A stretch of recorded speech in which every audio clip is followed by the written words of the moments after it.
part of my life within that enclave. I lived at Adebeba just before Ahonjo, and also schooled at State Experimental School. And we had a lot of fun in that area because of the green nature and the mangoes that grew up within and outside the Regional Coordinating Council. So it's an area that I have known very well, and an area that I've enjoyed a part of my life there. So if we are talking about the Regional Coordinating Council and its environs, I know these areas very well. Let's talk about the residency here. Now, the residency is sited just on your left-hand side when you enter the Regional Coordinating Council, and it's, just imagine a huge acreage of land, let's say about 5 acres of land just for the residency. And if you get there, there's a tarred road which you drive for about 30 seconds before you get to the first building within the residency. It has about 4 main buildings and other ancillary buildings meant for security people and other people who accompany the president or the original minister whenever he is in town. Now, let's talk about the residencies. The first one I'll talk about here is the President's Lodge. Or villa. It was built by President J. Kufuor in 2004, and it's displayed there. The one who built it under Samson Kweku Boafo, SK Boafo. That was the tenure within which this place was built. And if you go the place today, it's overgrown by weeds. And interestingly, this area overgrown by weeds has also the paints outside the building. I couldn't get access to the within the building, but outside you see the paint and everything peeling off. Now, ant hills are now formed around the building. It's in a very deplorable shape.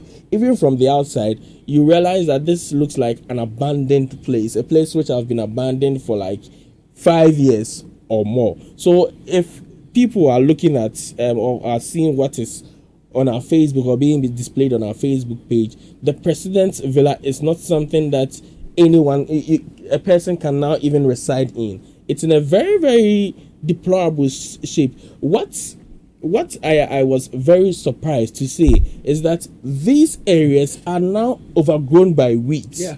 When there's supposed to be estate people who are taking care of these facilities, at least there should be a grounds person who will mow their lawns and make sure that. Some years ago, they had an office called the Estate Office. It's still existing. And what work are they doing? Because the estate officers, it was their job to ensure that the cooks, that the gardeners, that everything at the residency was inch perfect. So if we have an estate officer or we have the estate officers, what is their function? What is their role? How come the structure is looking the way it is right now? And listeners, listen. If you're a taxpayer, if your mother or your father are taxpayers, you ought to be worried as to what is happening, what we're doing to these state properties. Listen, if you join us on Facebook and you watch the picture or the videos that we show you on Facebook, you see how dilapidated the building is. And putting that aside, things that were paid for with money have gone rotting. We're talking about cupboards, cabinets.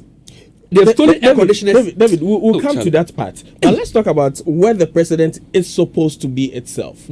If you see this building, the roof, part of the roof is falling off, which, anybody who gets to this place is able to know that this place is in a poor shape and it needs some it's been neglected. retouch. It's been neglected.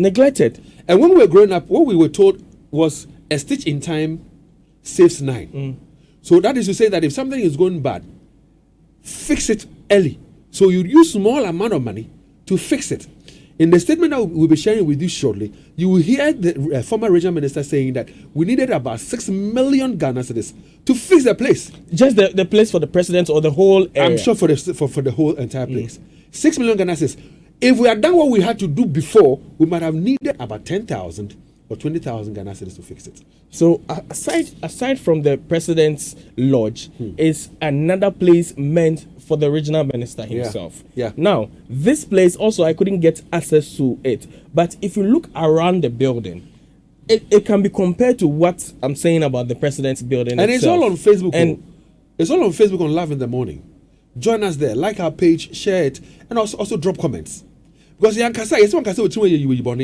let's speak out. So we fix these things in Kumasi. Nana. It doesn't look like an area that even people visit. I think the last time someone stepped in there or at that area should be somewhere around 3 years ago. Not to live there, but someone just stepped in there to just look at these facilities. Should be years ago. Wow. Because the regional minister's place, as I was saying, was locked. I couldn't get access to the building itself. But you look around the building and everything, you realize that everything is gone. It's rotten away. It's been left abandoned. No one is focusing on it. No attention is being given to this building, and it's in a dilapidated manner. It's very sad. Now, there are two other places that are guest houses that have been built, and these guest houses are the areas that, because the windows and the window frames, that it has sliding windows, and the frames had been taken away, so easily you can jump in and see what is happening in there. Not the Yasantua one, but there are two guest houses that are now they were newly built around where the president's building is. Okay. So these two buildings, we got in there, and because the windows and everything have been taken away, you realize that it's now, the place is being taken over by dust. Everything is partly furnished. And you're talking about the president villa that was constructed under J. Kufuor, 2004. So what, 21 years alone down the line? 21 years, so 20 years. Some people are living in buildings that have been standing for over 50 years, over 100 years. 20 years. What is wrong with us? Let me also talk about the KMA residency. And I'm sure that our listeners would like to know where the regional minister lived. We'll share that information with you shortly.